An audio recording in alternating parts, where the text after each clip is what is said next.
ఫలితాలు మూరెడు ఖర్చు బారెడు అన్న రీతిలో సాగుతోంది ముఖ్యమంత్రి ఇందిరమ్మ బాట.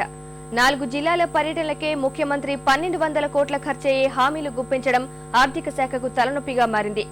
ఎప్పుడో ఇచ్చిన రచ్చబండ హామీలకే ఇంతవరకు దిక్కు లేకుండా పోయింది. ఈ కొత్త హామీలు నెరవేర్తాయా అన్నది ప్రశ్నార్థకంగా మారింది. ప్రభుత్వ సంక్షేమ కార్యక్రమాల అమలులో లోటుపాట్లను పరిష్కరించే లక్ష్యంగా చేపట్టిన సరికొత్త కార్యక్రమం ఇందిరమ్మ బాట. ఇప్పటికే 3 జిల్లాలు పూర్తి చేసుకున్న సీఎం పర్యటన ప్రస్తుతం పశ్చిమ గోదావరి జిల్లాలో సాగుతోంది. ఇందులో ప్రధానంగా ప్రభుత్వ పథకాల అమలు తీరును సమీక్షిస్తున్న సమయంలో వాటికి అనుబంధంగా అనుమతులు, వరాలు ఇవ్వటం తప్పనిసరి అవుతోంది.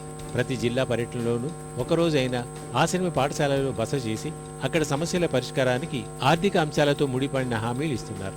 ముఖ్యమంత్రి జిల్లా పర్యటనలు చేసేటప్పుడు ప్రత్యేకంగా ఇచ్చే హామీలు నెరవేర్చేందుకు 600 కోట్లు సీఎం ప్రత్యేక నిధి కింద 2012-13 బడ్జెట్ పొందుపరిచారు. ఇందులో ఎక్కువ శాతం ఇటీవల ఉప ఎన్నికలకు ముందు ఆయా నియోజకవర్గాలకు ప్రత్యేక అభివృద్ధి నిధుల కింద విడుదల చేశారు.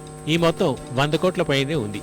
ఇంకా ఎమ్మెల్యే, ఎమ్మెల్సీలకు నియోజకవర్గ అభివృద్ధి నిధులతో పూర్తి కాని పనులను ముఖ్యమంత్రికి ప్రత్యేక వినతి ద్వారా ఈ నిధి నుంచి డబ్బులు ఖర్చు పెట్టడం జరుగుతోంది. ఈ పనుల ప్రగతి కూడా అంతంత మాత్రంగానే ఉంది.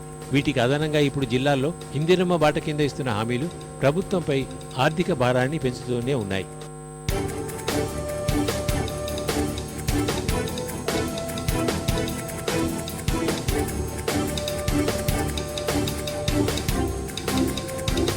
ఇందిరమ్మ బాట కోసం తూర్పుగోదావరి, శ్రీకాకుళం, ఖమ్మం జిల్లాలో పర్యటనలు పూర్తి చేసిన సీఎం స్థానిక ప్రజాప్రతినిధులు ప్రజల కోరికలపై ఉదారంగానే స్పందించాల్సి వచ్చింది.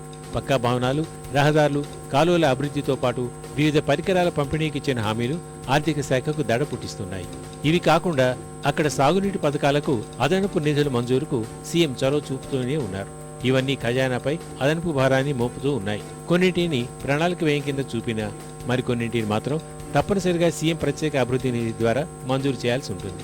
పెరుగుతున్న హామీల ఖర్చును ఏ రకంగా సర్దుబాటు చేయాలని ఆర్థిక శాఖ అధికారులు తలలు పట్టుకుంటున్నారు.